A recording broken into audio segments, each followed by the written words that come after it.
Hello, this is Grinstar. What you're looking at a picture of is something I bought recently. Rather than having a picture of the actual device or a video recorder and being in the dark and you can't see anything anyways, I figured I'd just show a picture of it and talk about it. This is an Arturia microfreak, and I picked one up for like 250 bucks off Reverb recently, and I began to play with it. One of the things that attracted me to it was is that it had quite a few oscillators, digital oscillators. It had analog, virtual analog. It had the typical waves. It had wavetables. It had user wavetables. It has a sampling engine or play samples. It has granular stuff and bunch of plats and um, algorithms from noise engineering, which makes it really exciting to think about. And so I got it, was all excited, all hyped up, and then I would go from one oscillator, play something. That's cool. Two oscillators, play something. All right, play three oscillators, and it get kind of sounding familiar. And I go through the presets. The presets were awesome, but the kind of the building or sound design of it was kind of bumming me out, and I was like, um, "What's going on?" And go okay, let me start building something. So I build something and I go, okay, got the filter, good. And now let me go to the FX, turn on delay. There's no delay, there's no reverb, there's no chorus, there's none of the standard effects. In fact, this is an effects free keyboard, and that kind of tripped me out. I put the keyboard up and was like, you know what, this is kind of weird. And the reason why I'm going back to Bitwig here is because one of the main catches of this keyboard that I didn't realize is this little area right here, which is the modulation matrix, where you can make all of the sounds do different things depending on what modulator. And so this has a, whoops, this has a cycling envelope. It has a normal envelope. This has LFO. This has a kind of aftertouch, and then the keyboard slash, I guess that's a keyboard or a key tracking slash ARP arpeggiator has a modulator, which actually I need to look at that again, which makes it. And it has different sources that you can modulate. You can modulate the pitch, the wave, the timbre, the cutoff, and then three other sources, which means that you can go anywhere on this keyboard, twist a knob, and you'll be able to affect it with these, which kind of combined with the oscillators actually makes it really interesting. And that's kind of one of the reasons why it just reminds me of Bitwig, of why I like Bitwig a lot. And it's these things right here, these modulators. There's quite a few of them. They've added them over time since I started, like with curves and stuff like that, to get like MSIG modulation. They got ramps, they got random. There's a whole bunch of them I don't use. I forget that they're even on there or what they're for, like quantize or polynome. This one I've seen used, but not used myself. This note counter I used recently, that one's a cool one. But it has all these options to, affect the wave cycle. So if you got something boring like, say, a sine wave, that is kind of loud. Let me see if I can turn this down in my ear. All right, so I got a sine wave here, and we want to modify. Now, everybody that's used Bitwig before, obviously, this is going to probably be a little bit boring, or this is already boring. But for anybody that hasn't used it, that's kind of interested in it, I'm going to go into why this is kind of cool. So basically, these modulators allow you to kind of click and modulate a lot of things on the device. Anything that's on the pad here, or in the case of the grid, anything that's in here. So we can modulate stuff like this one right here.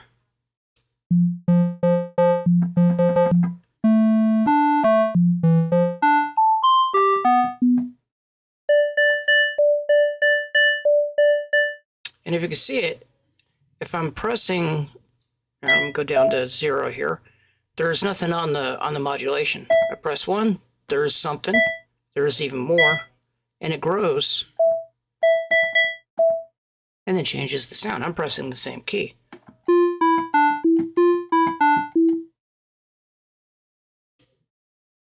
And it kind of gives you something kind of different.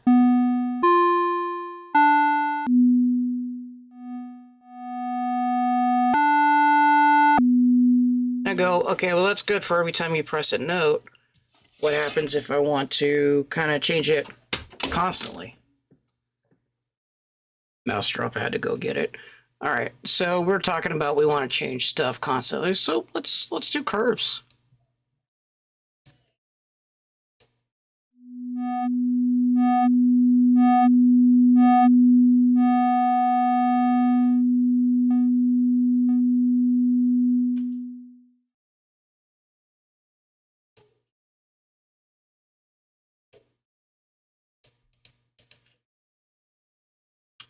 That's interesting. Load curve? No, I don't have any curves saved.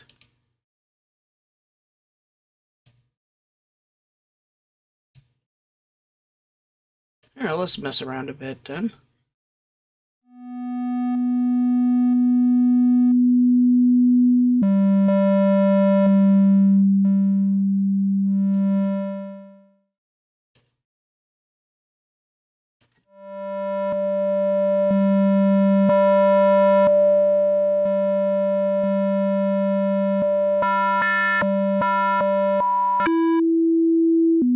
That's like a sample and hold LFO or envelope.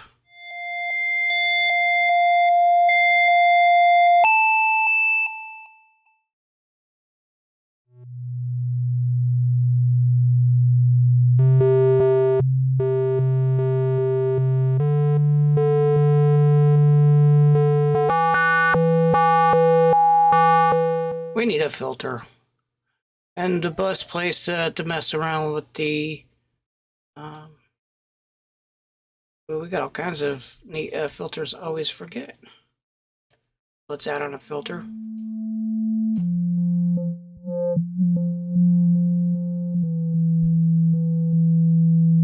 Now, without that modulation, this filter wouldn't be working because we're working with a sine wave. And sine waves normally don't work with filters. At least I'm told there's no harmonics being generated with sine waves. And filters work off of like harmonics or stuff like that.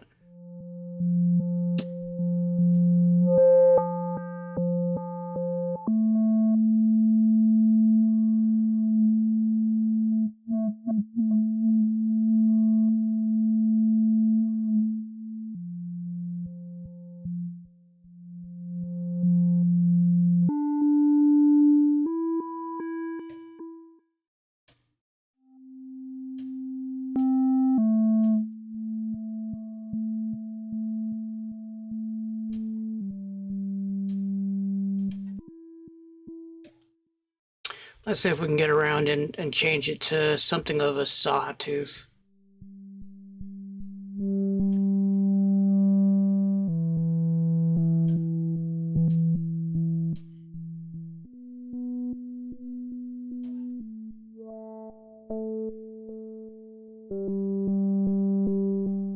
All right, now let's do it on every note on my keyboard. Let's make it fit to an ADSR and do a normal keyboard thing.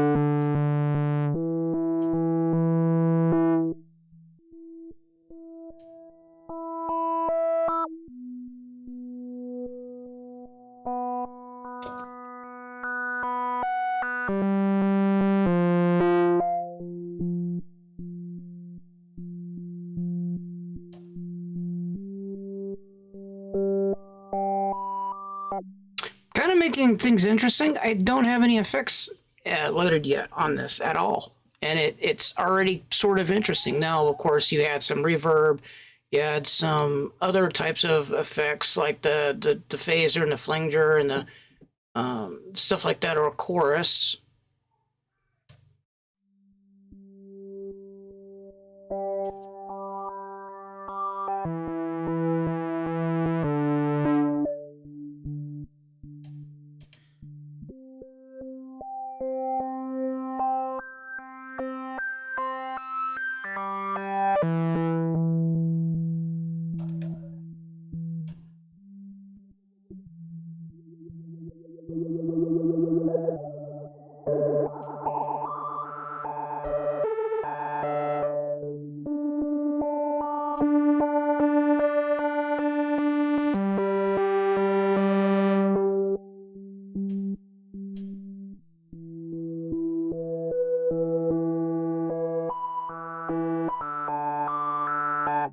Makes it even more interesting.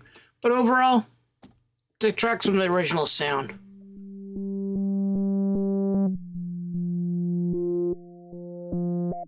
And just using that, we could probably just add in something like a kick.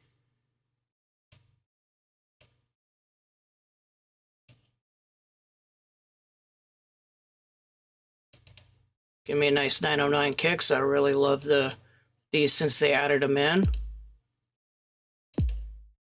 Let's go typical 4 on the floor. Let's drag it into our thing over here so we can just...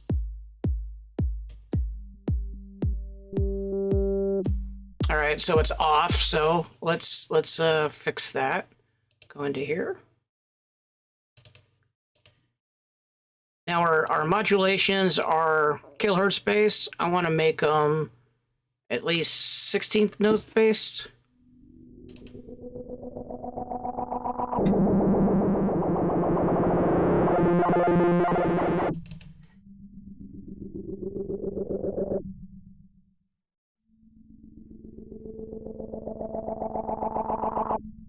That sounds kind of cool.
Now, of course, that's not to say I can't add something like Valhalla onto this and give it some really wild stuff.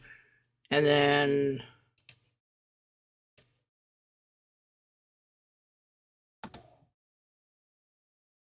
like add Supermassive.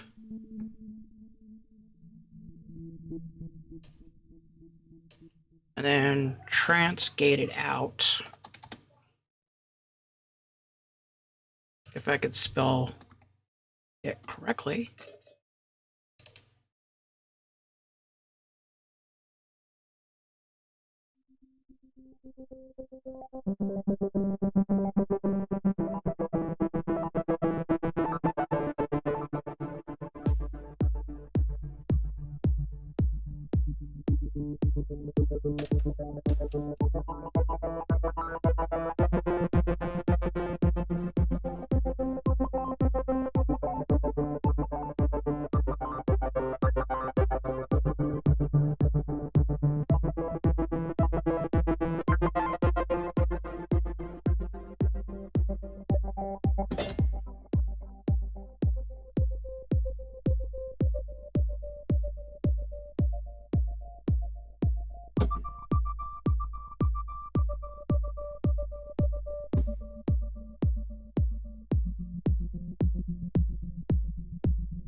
Transgate's a cheat. It's always going to be on time, and it's always going to sound good.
All right, went a little off the rails, just slightly. The Valhalla Supermassive is just a cheat code in itself. Also, I love it. I love it so much. But we kind of did the transy thing with this curve here, and then messing around with um, the sync here, and it allows it to kind of change the sound and change what we're doing, and be able to do something as simple as a oscillator and a filter without a whole lot of effects. The effects kind of added to it, but realistically, we got something sort of cool without it, and that's kind of the point, I guess, of the keyboard, right? Is that you can make some really cool stuff without effects. Effects, if you got them, can add to it. So you route them into your DAW, use your foot pedal or something. You route them into your mixer, or your audio interface, whatnot, and then you got it. I have, of course, a computer with a lot of effects, so I probably would have used those anyways. Especially Valhalla. It sounds really good, rather than using the onboard effects that would have came on the thing, because like the Poly and Play has built-in effects, and they're kind of okay, but they're just okay, right? Just not like the cheat code that Valhalla is, that you like put it on and everything sounds amazing with it. Really love that. Really love it. But yeah, yeah. Sound design doesn't always require effects, but most of the times it just, a little syntactical sugar on top of it, we like to say in the programming world. But anyway, I hope you liked the video. Thanks for watching. Thanks for listening, and I will talk to you later.